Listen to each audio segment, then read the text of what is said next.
Первым делом ароматный вкусный кофе. Вот так встречают гостей сотрудники этнографического центра крымских татар. Кофе настоящее, крымско-татарское.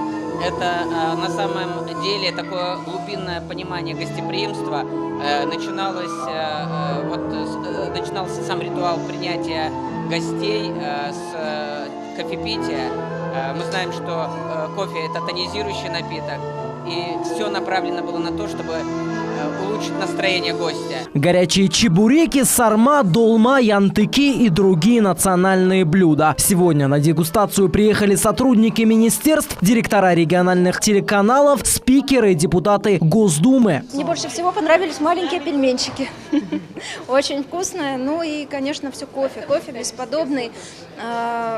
Сладости, пельмени, мясо очень вкусное, сыр домашний. Да, вообще видно, что ребята, которые здесь работают, и повара душу вкладывают, и хотят, чтобы каждому гостю очень понравилось. И им это удалось. Мне очень понравилось. Интерьер выполнен в стиле ханского дворца. При входе гостей ждут крымско-татарские песни и танцы. Туристический объект будет работать круглогодично, а эксклюзивные блюда по рецептам поваров ханского периода смогут попробовать все желающие. Данный объект будет являться хорошей визитной карточкой, да, крымско-татарского народа, и все, кто приезжают в Крым, смогут познакомиться и полноценно узнать все то, что знаем мы, и хотели бы поделиться этим с нашими гостями. Вот. И самое главное, что крымско-татарский народ по всем,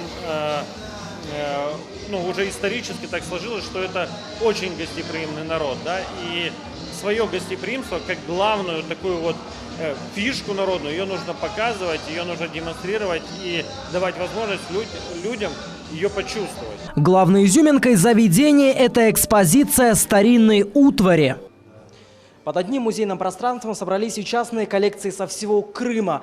Уникальные женские ремни из серебра, монеты с 17-18 века, наконечники от стрел и топоры 15 века. Самый дорогой экспонат в этом музее – это казан для подогрева пищи.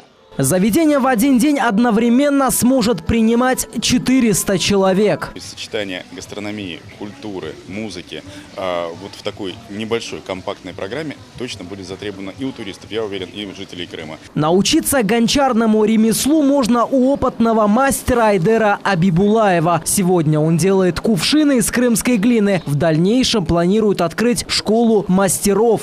Это самый обычный стандартный кувшин. Самое первое, что делаешь, это делаешь просто стакан, режешь его пополам, то есть видишь свои ошибки и по ошибкам уже сам учишься. Такие заведения будут открываться и в других городах Крыма. Это позволит привлечь туристов не только с России, но и со всего мира. Мухаммед Зикиряев, Эрвин Амиралиев, телеканал Милет.